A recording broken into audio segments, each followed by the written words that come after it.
Funny how people unsubscribe from your life without notice. One day they swear forever, the next they're gone. But hey, if you're here, hit subscribe. It's free, unlike loyalty. Growing up, I was the youngest of 5 siblings, but not just by a little. I was 7 years younger than the next in line. You'd think that would make me the baby of the family, the one everyone doted on, but no. If anything, I was the forgotten one. Invisible. My siblings had struggles, mental health issues, illnesses, constant hospital visits. My parents were always consumed with their problems. And me? I was fine, which apparently meant I didn't need attention. I wasn't sick. I wasn't causing trouble. So I just existed. I wasn't resentful, at least not at the time. I learned to entertain myself. I read books, played video games, and kept to myself. No one expected anything from me. I wasn't forced to take care of my siblings like some kids are. My parents handled everything. But that also meant I slipped through the cracks. There were no check-ins, no deep conversations, just the occasional, "How's school?" if they remembered I was there. The only people who truly saw me were Mia and Clara, my best friends, my real family. Their lives were eerily similar to mine. They too were the overlooked children of chaotic households. So we clung to each other. Even after high school, we stayed close, went to college together, and eventually moved to another state, creating our own version of a family, one where we actually mattered. Once I left, my relationship with my parents became even more distant, which honestly wasn't a shock. We had barely spoken when I lived there. Why would that change now? My mom would send the occasional text asking about school or work, but that was it. Surface level. Safe. Then, out of nowhere, she called. It had been a year since our last phone conversation. The last time she called was to tell me the time and place of my sister's funeral. That was it. No, how are you? No, are you okay? Just logistics. So, when my phone rang this time, I knew something was up. She wasn't calling to check in. She wasn't calling because she missed me. She was calling to ask when I'd be home for Thanksgiving. Except, I hadn't even known they were planning one. We weren't a Thanksgiving family. In my entire childhood, I could count on one hand how many times we actually sat down for a holiday meal. It wasn't a thing for us. So why now? And why did she assume I'd just drop everything and come running? I told her I already had plans. I was going skiing with Mia and Clara. We had been planning this trip for months. Plus, I lived 2 states away. If she had really wanted me there, maybe she should have mentioned it before now. But instead of understanding, she got angry. She started guilt-tripping me, saying she'd be alone because my dad was driving 2 hours to visit my brother in his facility. She painted this picture of herself as this abandoned, lonely mother, completely ignoring the fact that she was the one who had kept me at arm's length my entire life. I calmly explained that I couldn't come.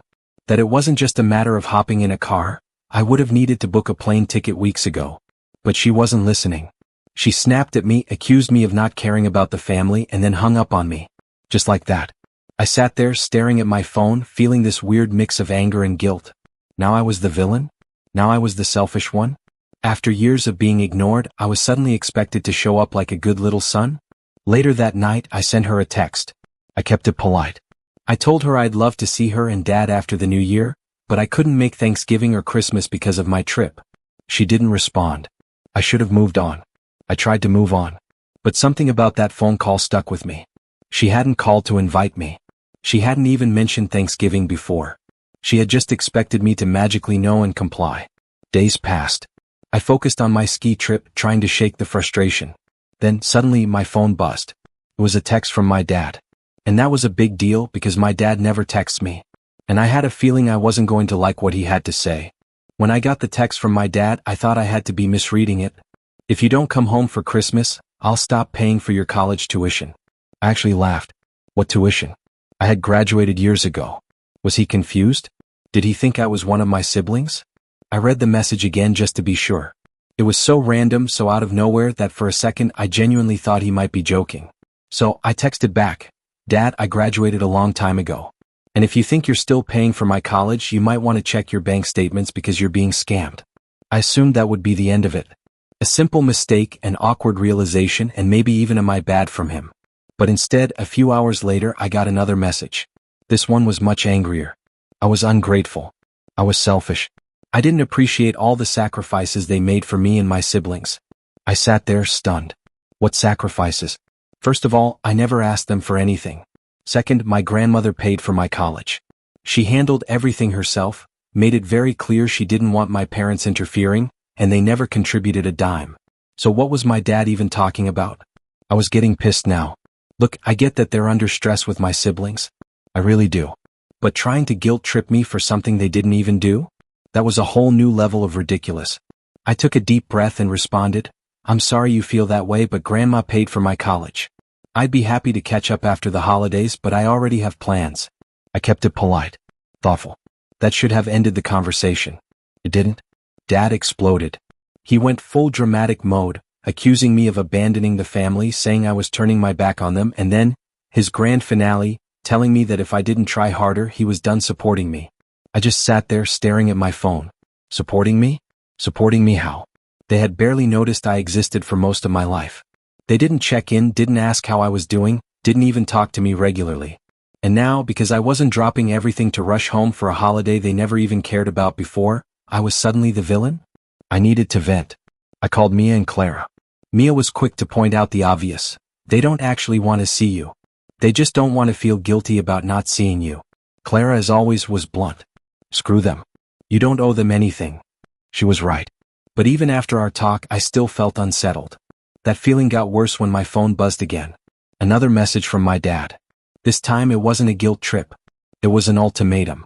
If you don't come home, don't bother coming back at all. My stomach dropped. How had we gone from barely speaking to being disowned in a matter of days? I just sat there staring at the words, feeling numb. I wanted to lash out. To remind them of all the times they had ignored me. Of all the times they had made me feel like I didn't even belong in that house. But I didn't. I put my phone down and went to sleep. I refused to let them pull me into a full-blown family meltdown right before the holidays. I wasn't going to play their game. I wasn't going to beg them to accept me. The next morning, I woke up to more texts, this time from my mom. We're disappointed in you.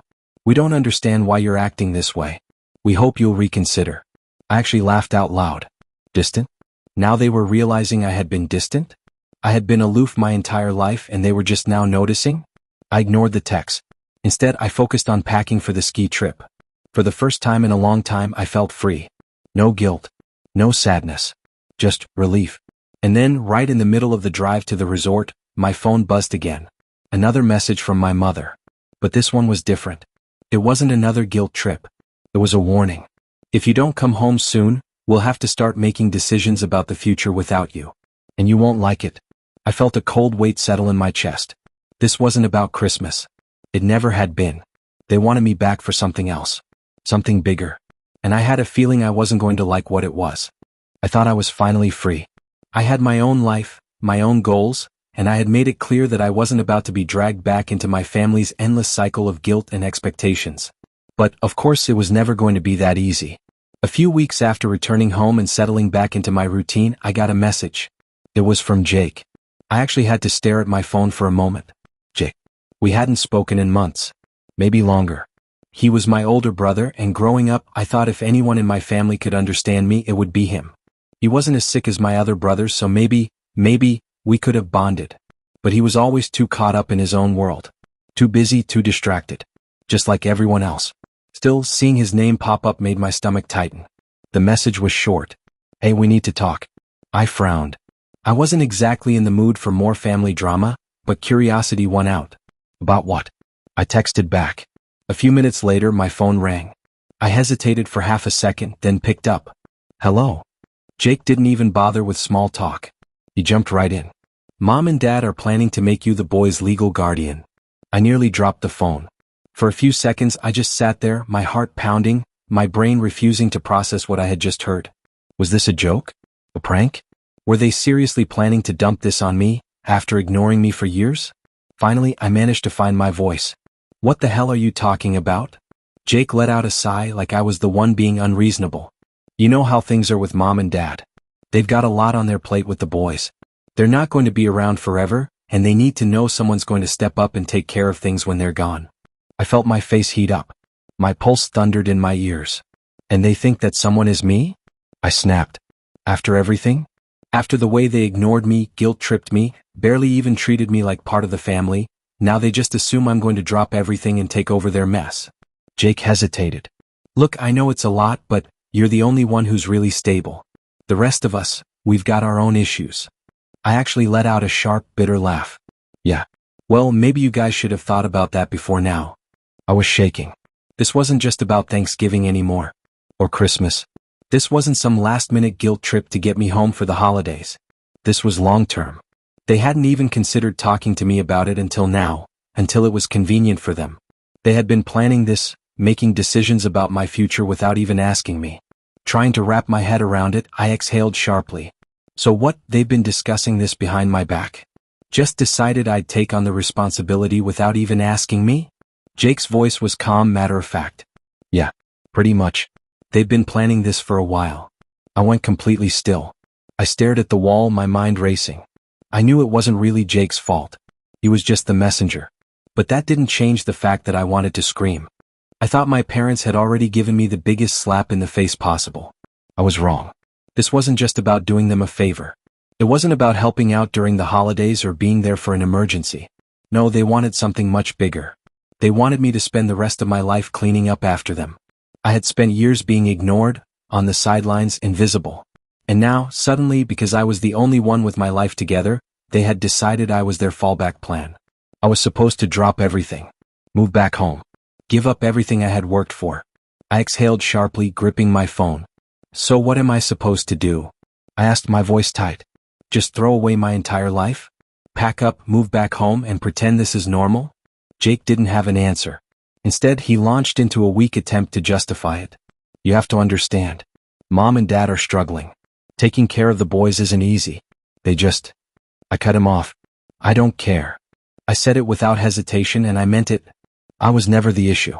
I have been ignored my entire life, and now that they need something from me, suddenly I'm important.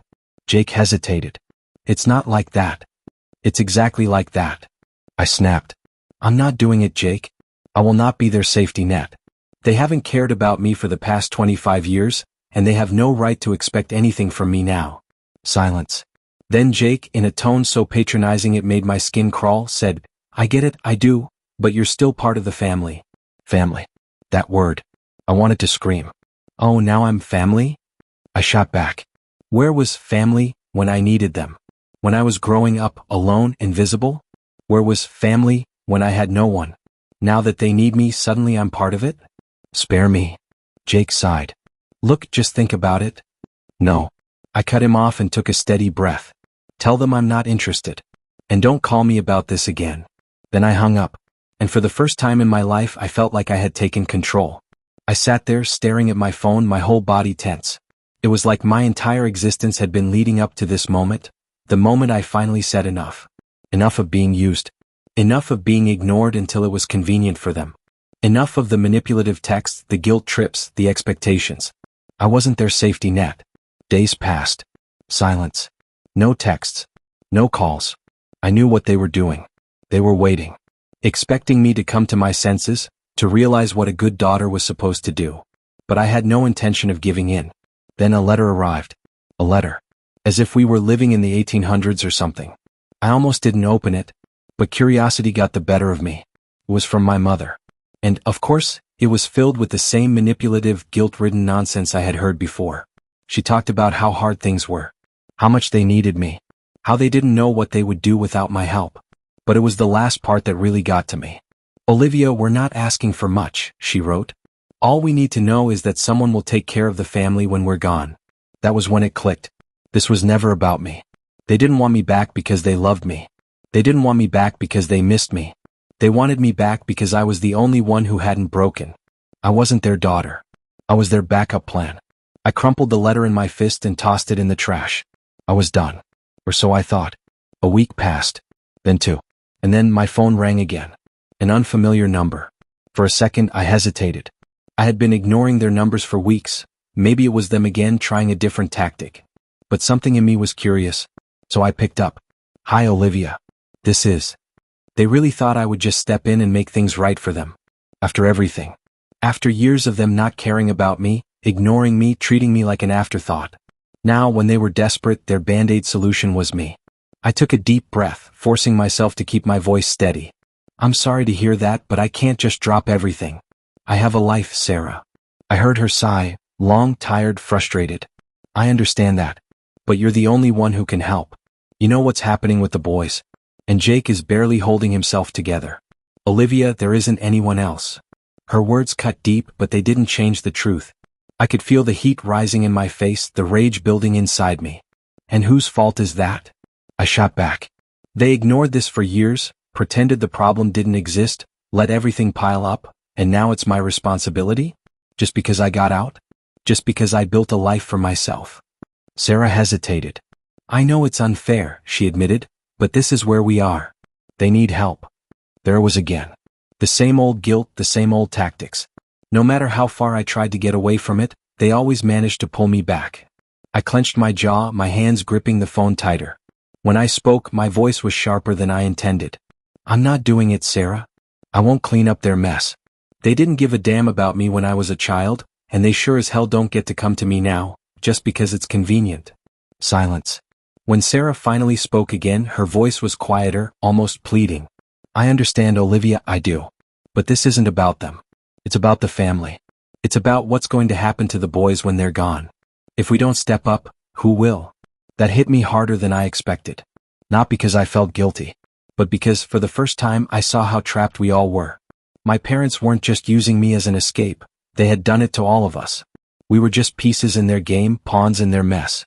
And my siblings, the ones who couldn't fight back, were stuck in the middle of it all. I took a deep breath. I'm sorry, I said again, softer this time. But I can't. I won't. There was a long pause. I could hear the disappointment in Sarah's silence. But I held firm. At last she exhaled. Okay, she said flatly. Then before I could respond, she added, I'll tell them. And she hung up.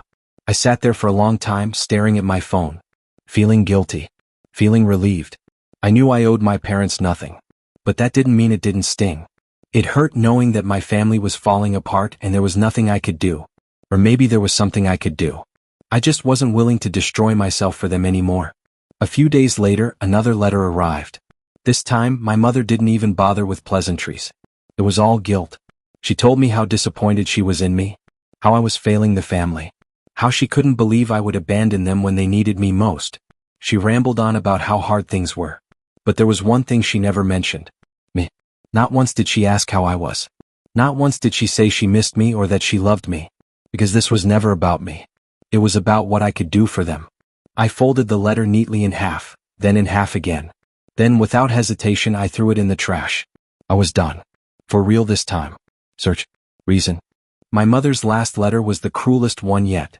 She painted herself as the victim, talking about all she and my father had sacrificed for us. She called me selfish, ungrateful. She said she didn't know what she had done to deserve such a self-centered child. And for a brief moment it worked. That same old, familiar sting of guilt hit me, just like it had all throughout my childhood. But then I remembered. I remembered all the years I had been invisible. The times they had forgotten about me. The moments when I had needed them but they had never shown up. They didn't want help. They wanted control. They wanted to pull me back in, to make me feel like I owed them something. But I didn't owe them a damn thing. Just like the last letter, I ripped it up and tossed it in the trash. I was done. For real this time. To make sure of it, I blocked their numbers the next day. Jake's too. It wasn't an easy decision, but it was the right one. They could no longer guilt me into believing that their problems were my responsibility. They had to live with the choices they had made. And for the first time in my life I felt free. The final test. Weeks passed in silence. No calls. No messages. No guilt trips. I was finally in control of my life. Then one day there was a knock on my door. At first I assumed it was a package. I wasn't expecting visitors.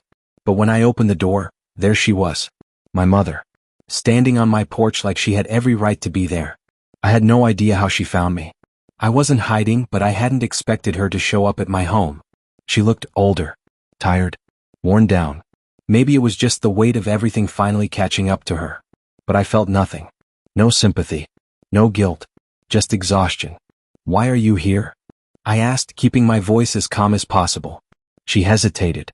Just stood there, staring at me like she didn't recognize me anymore. Then finally she spoke. Olivia, we need to talk. I let out a slow sigh. No, we really don't. I've said everything I needed to say. My decision is made. She took a small step forward like she was about to push past me. But I stood firm in the doorway. I wasn't going to let her in, physically or emotionally. Her voice softened. Please just listen. Your dad, he's getting worse. We don't know how much time he has left. He's in and out of the hospital and I don't know what to do. And there it was. The final card she had been holding onto. Your father is dying. She didn't say it outright, but I knew that's what she meant. I'm not heartless. I didn't want my father to be in pain. But I couldn't just drop everything and go running back to them, not after everything they had done to me. I swallowed hard. I'm sorry, I said, keeping my tone steady. But this isn't my problem. You and Dad had years to figure this out. You can't just show up now and expect me to fix everything.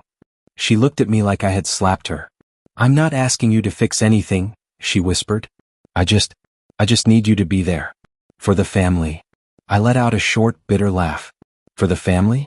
You mean the one that ignored me for 25 years? The one that only calls when they need something? That's not a family, Mom. That's manipulation. Her eyes widened and for a second I thought she might argue. But instead she broke down crying. Right there on my porch. I didn't know what to do. I wasn't cruel, I didn't want to see her cry. But I also couldn't let myself get pulled back into this endless cycle. I took a deep breath. I get that this is hard for you, I said, softer now. I really do. But I'm not your backup plan. I'm not the one who's going to come in and make everything okay. You made your choices. And now you have to live with them. She wiped her eyes, looking up at me. And for the first time I saw it. The guilt was fading. It was turning into anger. We did the best we could, Olivia, she snapped. You have no idea what it was like, raising 5 kids, struggling just to keep things together. We didn't have time for you because we were trying to keep everyone else alive. The same excuse. The same justification I had heard my entire life. And I was done listening to it. That's not my fault, I said firmly. You chose to have 5 kids. You chose to focus on everyone else and leave me behind. That was your decision, not mine. And now you're trying to make me feel guilty for it?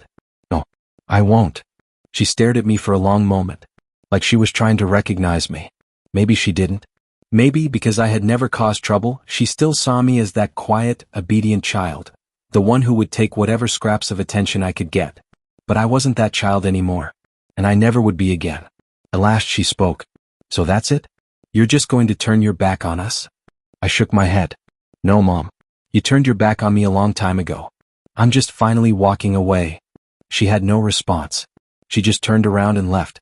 I watched her get into her car and drive away, feeling an odd mix of emotions. There was sadness, of course, but mostly relief. It was over, and I had finally let go of something I should have let go of years ago. The aftermath. For weeks after that, there was silence. No calls. No messages. Nothing.